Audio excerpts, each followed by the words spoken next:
BA first year paper second के अंतर्गत पूर्व में आपको यह बताया जा चुका है कि आपके पाठ्य पुस्तक में बदलाव हुआ है और उस नए पाठ्यक्रम को एक पीडीएफ के रूप में आपको व्हाट्सएप ग्रुप में भेज दिया गया है।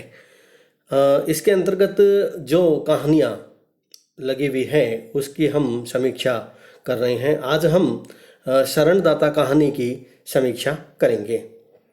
शरणदाता कहानी है वह पहली इकाई के अंतर्गत है जिसके लेखक अज्ञेय हैं। अज्ञेय का जन्म 1911 में कसिया जिला देवरिया में हुआ था। हिंदी गद्य की नवीन विधाओं के लेखन में इनका महत्वपूर्ण योगदान रहा है।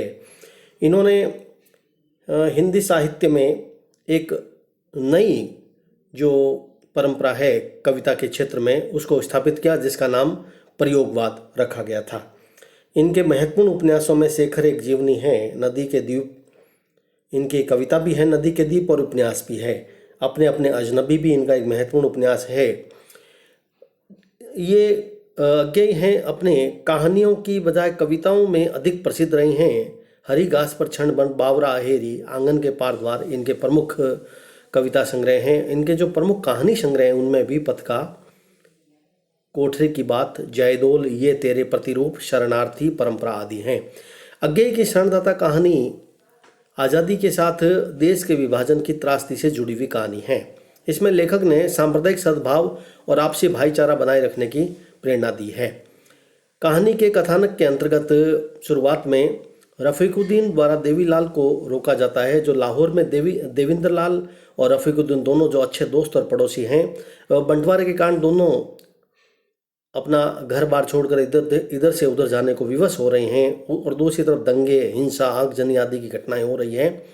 ऐसे में रफ़ीकुद्दीन ने आग्रह करके देवेंद्र लाल को अपना कीमती सामान लेकर अपने घर में रहने के लिए बुला लिया। लाहौर में उस दिन तीसरे प्रहर दंगाइयों ने मौजंग में भी हुड़दंग मचा दिया। देवेंद्र लाल के घर को ताले तोड़कर लूटा गया और आग लगा दी गई। कहीं अल्पसंख्यक शरणार्थियों को मौत के घाट उतारा जा रहा था तो कई जगह शरणदाता अपने प्राण गंवाकर भी शरणार्थियों की हिफाजत कर रहे थे।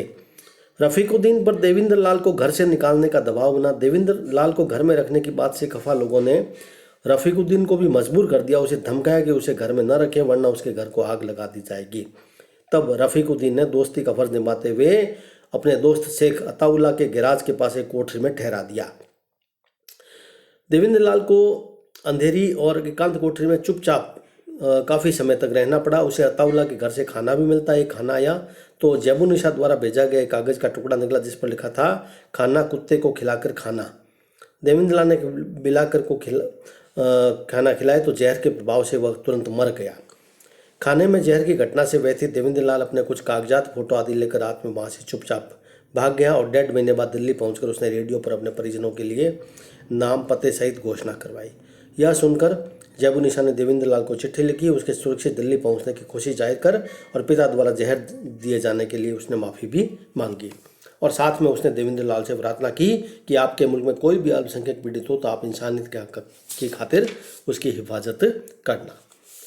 इस कहानी का जो मूल मंतव्य हमें जो नज़र आता वह है कि कहानी भारत पाक विभाजन के समय की घटनाओं को आधार बनाकर लिखी गई है।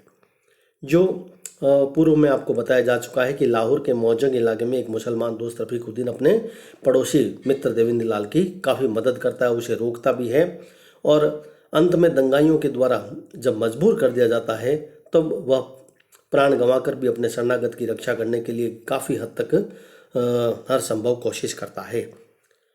यह कहानी जो मूल संवेदना है वह मानवतावादी आचरण करने की प्रेरणा देना है और इसका जो कहानी का उद्देश्य है वह है कि जो मानवता है वह सर्वोपरि होती है।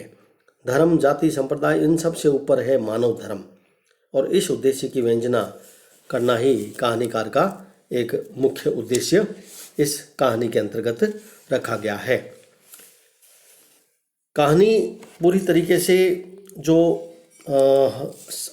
उस समय का जो वातावरण है उसको उभारने का पूरी तरीके से इस कहानी में प्रयास किया गया है।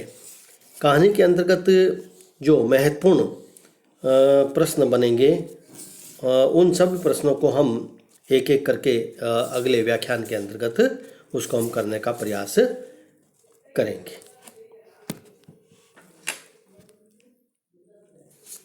अभी तक केवल इस तथ्य को ही आप समझने का प्रयास करें कि रफ़ीकुद्दीन का जो चरित्र है और देवेंद्र लाल का जो चरित्र है वह इस कहानी में सर्वाधिक महत्वपूर्ण है। दोनों ही वफादार मित्र हैं, आदर्श मित्र हैं, सहज और विश्वासी सरल हृदय के दोनों व्यक्ति हैं और दोनों अपनी मातृभूमि से प्रेम करने वाले व्यक्ति हैं और एक मानव धर्म को निभाते हुए एक जिम्मेदार नागरिक के रूप में वे अपनी भूमिका को अच्छी तरह समझते हैं और इसीलिए वे संघर्षशील, विचारशील और दृढ़ निश्चयी व्यक्ति हैं। दोनों का जो व्यक्तित्व आत्मविश्वास से परिपूर्ण है और जिनके हृदय में संवेदना है और वक्त की नज़ाकत को समझते हुए मानव धर्म को सर्वाधिक महत्वपूर्ण स्थान देते हैं। कहानी के अंतर्गत एक जैबुनिशा नाम की विनम्र स्वभाव वाली, कोमल चित्त वाली युवती भी है जो देवेंद्र लाल के मित्र रफ़ीकुद्दीन के दोस्त अताउल्ला की बेटी है। उसके चरित्र की प्रमुख विशेषता मानव धर्म का पालन करना है। तो कुल मिलाकर सांप्रदायिक सद्भाव को बनाए रखने के उद्देश्य से यह इस शरणागत कहानी की जो रचना है वह अज्ञेय के द्वारा की गई है।